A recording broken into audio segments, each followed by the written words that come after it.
Hola a todos, en este video quería hablar un poco sobre la teoría austríaca de los ciclos de negocio. Ciclos de negocio es ese concepto macroeconómico que se refiere a los periodos que tenemos de cómo se comporta el Producto Interno Bruto de un país o del mundo, porque tenemos periodos en donde hay un crecimiento del Producto Interno Bruto y tenemos periodos en donde hay decrecimiento, a lo que tradicionalmente llamamos una recesión.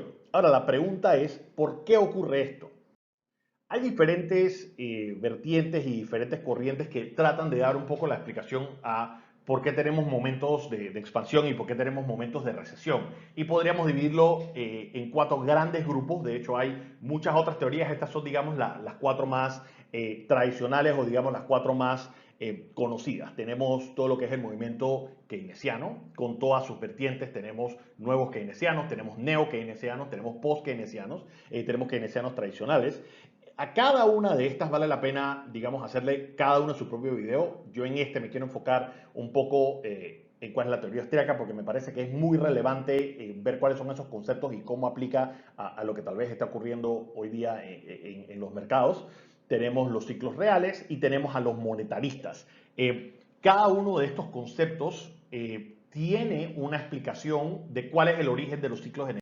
Por ejemplo, los keynesianos dicen que, por ejemplo, las recesiones son causadas por shocks en la demanda agregada. Básicamente, tenemos momentos en donde cae el consumo.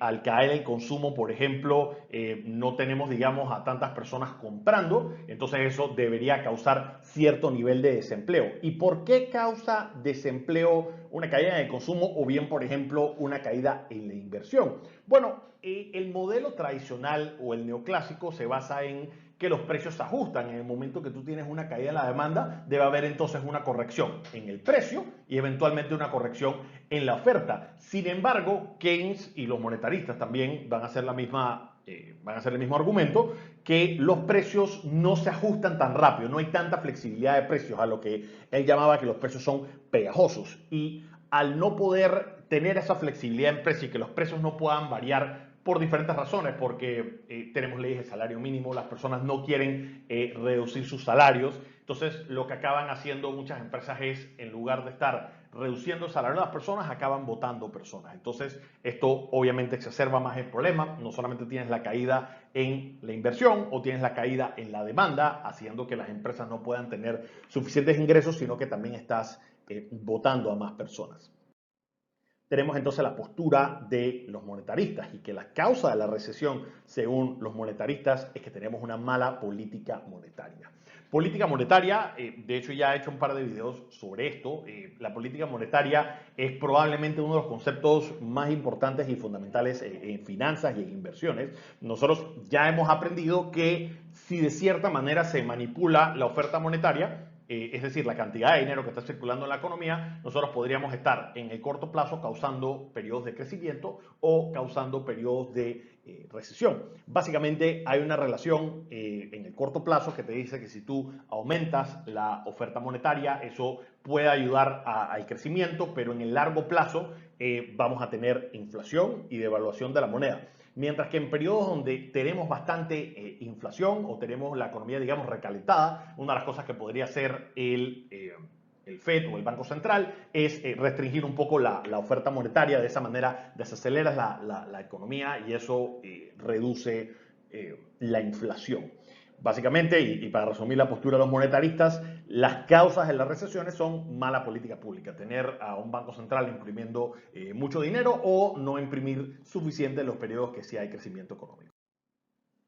Entonces tenemos uno de los modelos que tradicionalmente le gusta mucho a los economistas que se apegan a las teorías neoclásicas o a lo que llaman el supply side economics, que es los ciclos reales. Los ciclos reales se enfocan, al contrario de los keynesianos, por ejemplo, no se enfocan en la parte de la demanda, sino que se enfocan en shocks a la oferta. Básicamente nosotros tenemos recesiones porque nosotros tenemos caídas en la productividad, porque nosotros tenemos situaciones en donde la cadena de suministro por alguna razón no está funcionando. De hecho, una de las explicaciones a por qué hemos tenido este problema con el virus o con la pandemia ha sido porque en verdad se han afectado las cadenas de suministro. Sí podríamos hacer un argumento keynesiano en donde ha habido una caída en la demanda, pero al mismo tiempo podríamos argumentar que se han distorsionado, se ha causado una disrupción en la cadena de suministro y evidentemente las personas no pueden salir, hay restricciones en movilidad y eso ciertamente ha afectado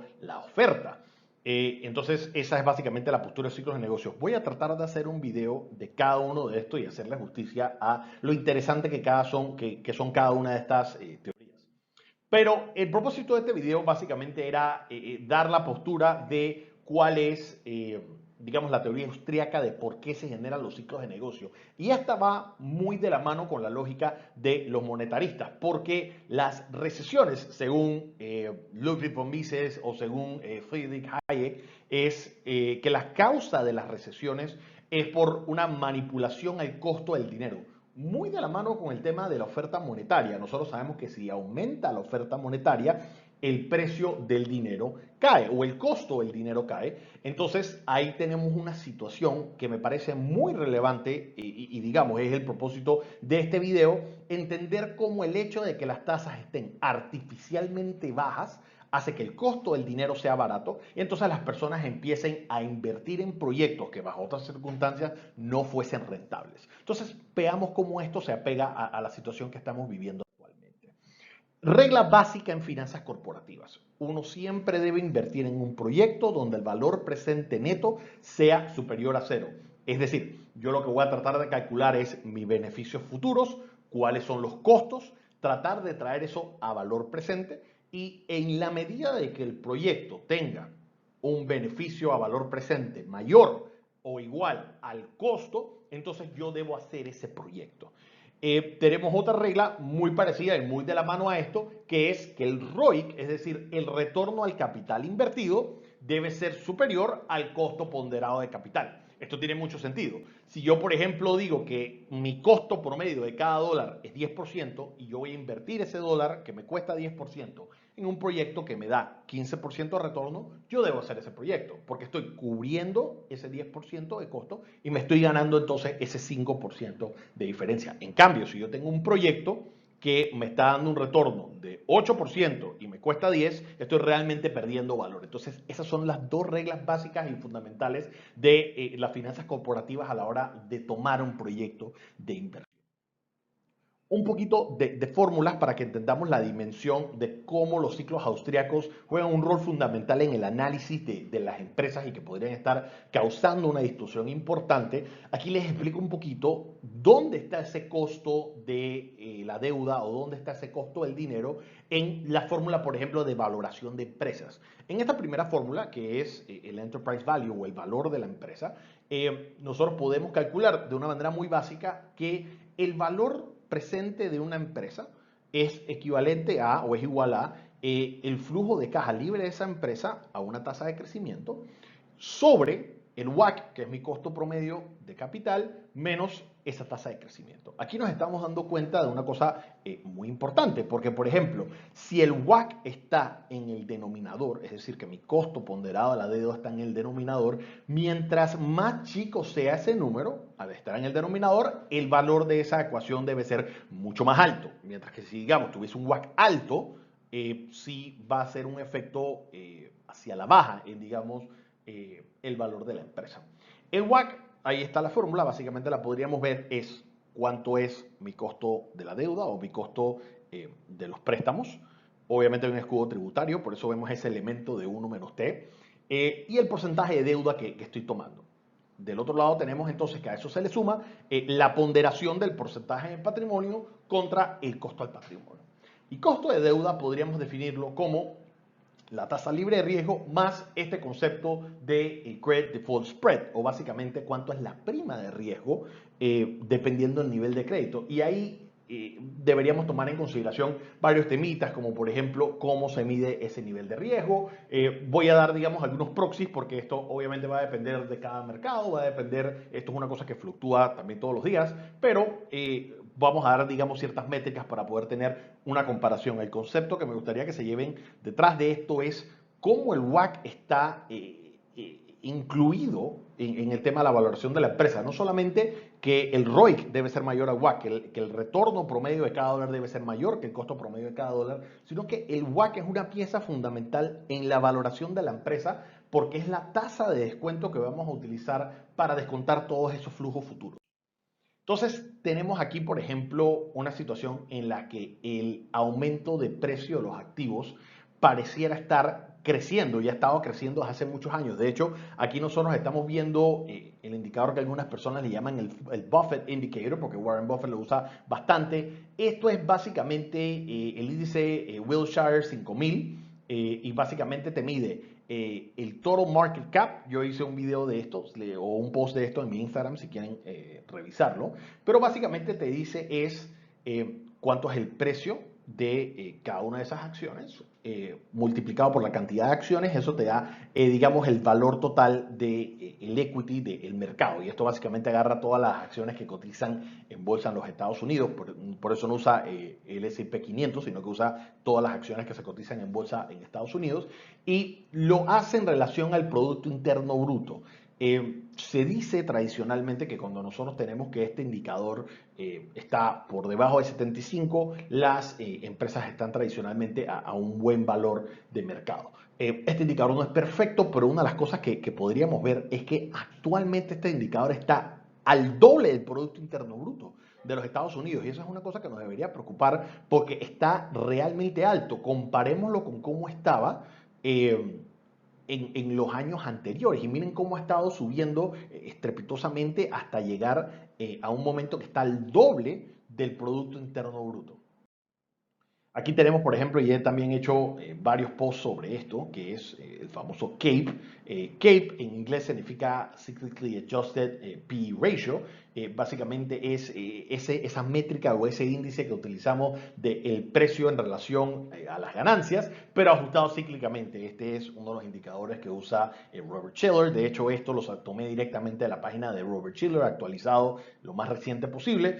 Básicamente te dice este indicador cuánto se están cotizando el precio de las acciones en relación a las ganancias que están teniendo las acciones. Y aquí vemos un tema interesante porque él, cuando hace este análisis, lo pone contra las tasas de interés, que es la línea roja que estamos viendo a continuación.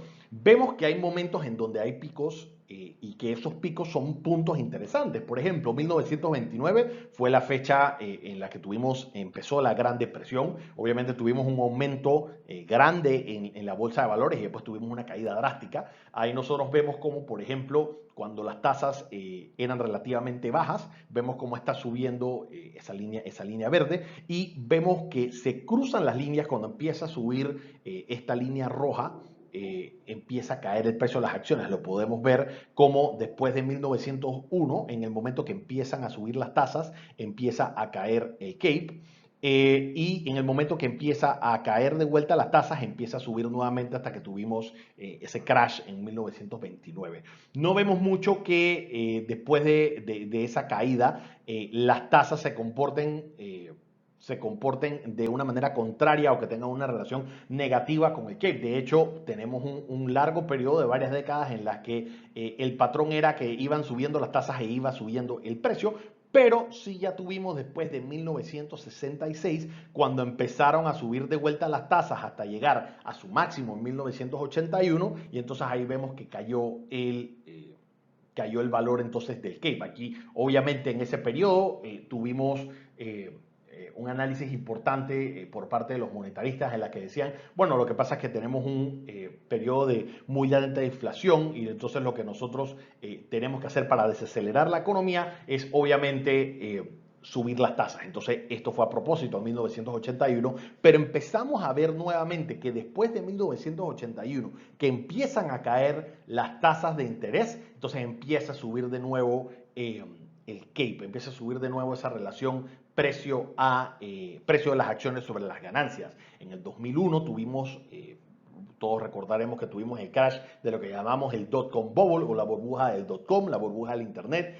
Actualmente estamos en 36, que si se ponen a ver, estamos llegando a los niveles de la Gran Depresión. Todavía estamos, digamos, un poco lejos a lo que fue en su momento máximo, que fue en la burbuja del dot-com, pero este indicador, y para los que no han visto los posts que yo he hecho sobre esto, este indicador nos dice a nosotros que cuando los precios de las acciones, y esto básicamente toma todo el S&P 500, cuando el precio de las acciones está por arriba de 17, ya estamos empezando a considerar que las acciones están un poco sobrevaloradas y que si están debajo de 15, por ejemplo, las acciones están a un buen precio o que digamos están a la discount, como le dirían en inglés. Ahorita mismo estamos al doble de eso, estamos a 36.15, estamos en el doble de lo que debería estar una acción que ya se empieza entonces a considerar sobrevalorada. Entonces, lo que nos diría el ciclo austríaco, para amarrar un poquito aquí, es que claramente la razón que explica esto es que las tasas de interés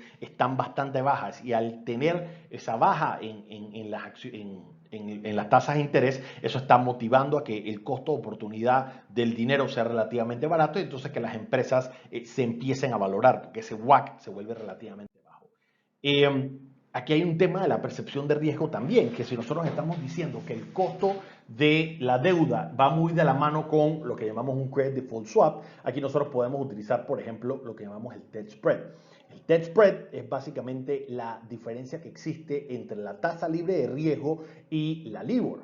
Aquí con eso lo que estamos tratando de ver es qué tan volátil el mercado considera por encima de la tasa libre de riesgo que está prestar el dinero. Aquí nosotros vemos obviamente situaciones en donde el debt spread aumenta. Nos damos cuenta que normalmente el debt spread, por ejemplo, pasó en el 2008, que el debt spread fue aumentando, y de hecho llegó a un punto máximo que hemos tenido en los últimos 20 años, alrededor del 2019. Evidentemente el mercado todavía veía mucho riesgo en el préstamo, pero ha estado digamos, cayendo y fluctuando, y se ha mantenido en promedio por debajo de 0.5.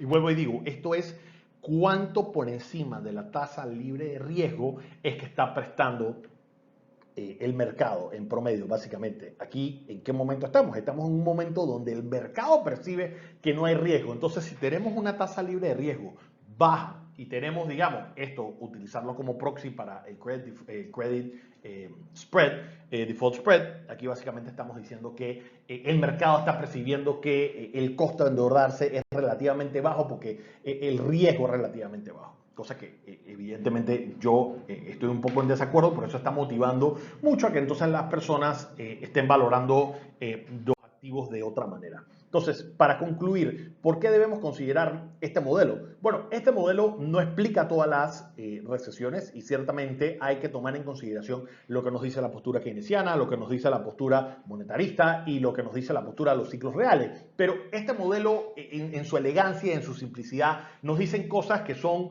muy atinadas desde el punto de vista de las finanzas corporativas. Si tenemos tasas artificialmente bajas, se van a empezar a generar negocios que no necesariamente son rentables. Si, por ejemplo, nosotros tenemos que un negocio da, por ejemplo, un ROIC de 8%, y con las tasas actuales tenemos un WACC de 10%, ese proyecto no se toma. Sin embargo, si nosotros tenemos que las tasas caen y que ahora tenemos un WACC, por ejemplo, del 7%, o que tenemos un WACC del 6%, entonces ese proyecto que originalmente daba 8, ahora sí se ve rentable. Y eso es peligroso, porque cuando los inversionistas vean que realmente o que no necesariamente había demanda para los productos que ellos estaban ahora invirtiendo, entonces el valor de esos activos cae.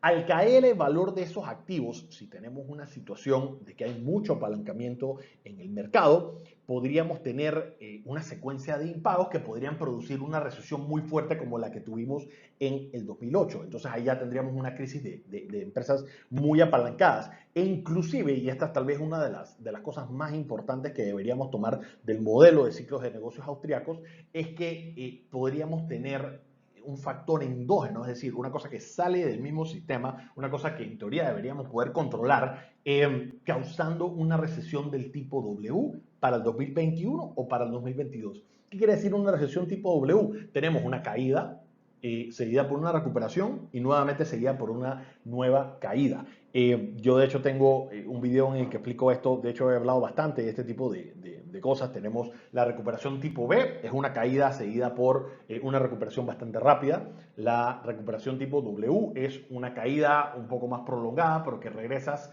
a los estándares o al nivel de comercio antes de la caída. Tenemos la tipo L, en el que básicamente tienes una caída y no se recuperan a los niveles originales que se tenía. Y la tipo W es lo que llaman en inglés un double dip recession, en la que básicamente tienes dos caídas consecutivas. Tienes una caída seguida por un crecimiento y nuevamente por una caída. Podríamos tratar de explicar que lo que estuvimos viviendo durante el 2020 fue un shock tanto a la demanda como un shock a la oferta, pero tal vez podríamos estar viendo, utilizando la teoría de los modelos austriacos, que tenemos que el costo del dinero está artificialmente bajo, pareciera ser que no van a subir las tasas de interés por lo menos en el mediano plazo, y que eso está motivando a que la gente empiece a valorar activos mucho más allá de lo que debería ser el valor intrínseco de las compañías. Esto motiva a que muchas personas se apalanquen y en algún momento debería, en teoría, reventar la burbuja. Entonces, espero que este video les haya sido de mucha utilidad y como siempre estoy a la orden.